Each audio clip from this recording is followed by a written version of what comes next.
First off, how's Stephen Crichton? Long turnaround, so I imagine he's sweet to go, but how is he after that result? Yeah, we're pretty lucky that we've got a long turnaround and Critter's come in today. He's been lucky enough to have a couple of days to freshen up. He's pretty keen. He was here 2 hours before he had to be this morning, so yeah, he's feeling good. He's coming with plenty of energy, so we're really excited to get him back this week. Given what a strong leader he is, I imagine even though he was disappointed, it wasn't difficult for him to park that and focus this week on the Dogs. Oh, he's really good at controlling his own energy and not coming in and bringing any disappointment he had on Wednesday night. Yeah, I thought he did himself really proud on Wednesday night. He did the club proud, and we were stoked to watch him on the big scene. But yeah, we're also equally as happy to have him back for Monday. I know over the last month you've spoken so much about Matt Burton and Origin, but just given now that centre spot is wide open, do you think he does deserve that spot? Well, he gets a great opportunity on Monday. It's going to be an intense game against Parramatta, and hopefully with a big crowd there. So, yeah, probably the ball is in Birdo's court. Hopefully he goes out there and does what we know he can do and puts himself in the frame. What do you make of the opposition? They were good last week after Gutho and Mitch Moses came back. Yeah, they're a quality team. Those guys are really good players too, and yeah, we haven't had much luck against them the last 2 years, so we're going to have our work cut out for us. But what we have done well is worry about playing our best footy, and that's what we'll be worried about. So styles make fights. It's an intriguing matchup in that they're big forwards, like power game, and you guys have got a lot of really versatile, mobile sort of forwards, a mobile pack. What do you think of how it all play out?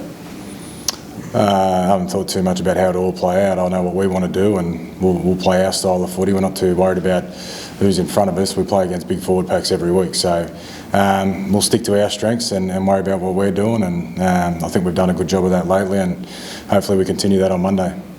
Can you speak to the change in defence just this season? I know you've said before that the structure is pretty much the same as last year, but obviously the buying and commitment has really gone to another level this year. Yeah, as I said, it's the exact same system. We're coaching the exact same way, but yeah, there is definitely another level of commitment, and we're really appreciative of that. We've got guys working really hard individually to get better in attack and defence, but they're working really well as a team. But we're also well aware that you can't just turn up and expect to be a good defensive team every week. You've got to go out and earn it every week, and that starts again as soon as the ball's kicked off on Monday. We've got to go out there and earn the right with our defence, and it's a never-ending battle. What's been the turnaround now? I think it's only 16 points per game behind only the Panthers. It's an incredible change from sort of last year and the preceding seasons. Yeah. I've said it all before. Like it's the way these guys prepare.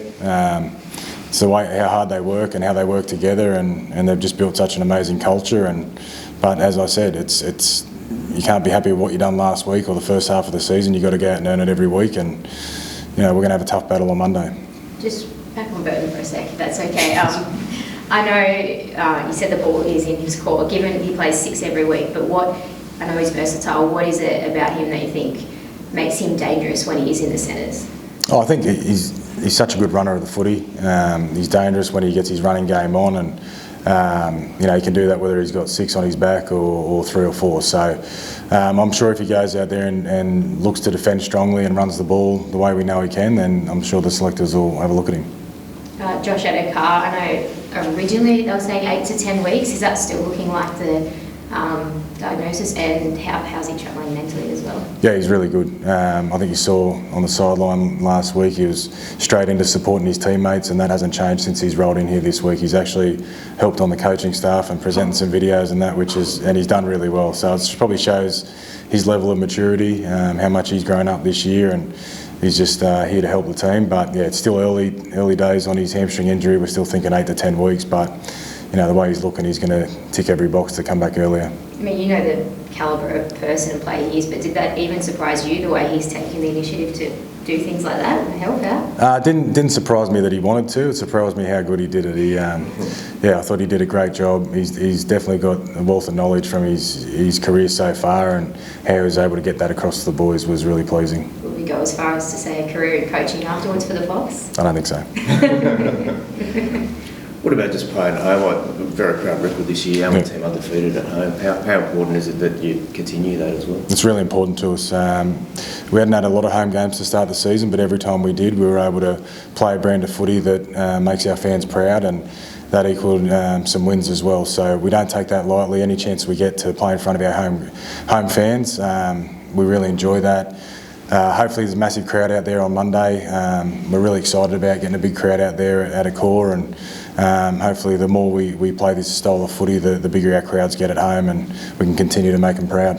What about the threat that Mitch Moses poses, just in terms of his kicking game and organisation? You would have done a lot of work on that this week. Yeah, he's a quality player.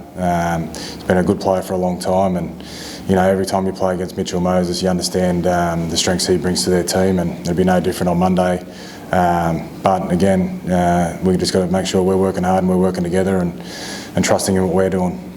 Safe to say that Reid Marnie will be looking to put him off his game and some of his other old mates? Yeah, I think what Reid's done well, he's worried about his own game a lot in preparation this year, and he just goes out there and competes and sticks up for his teammates. So I don't expect that to be any different because we're playing Parramatta.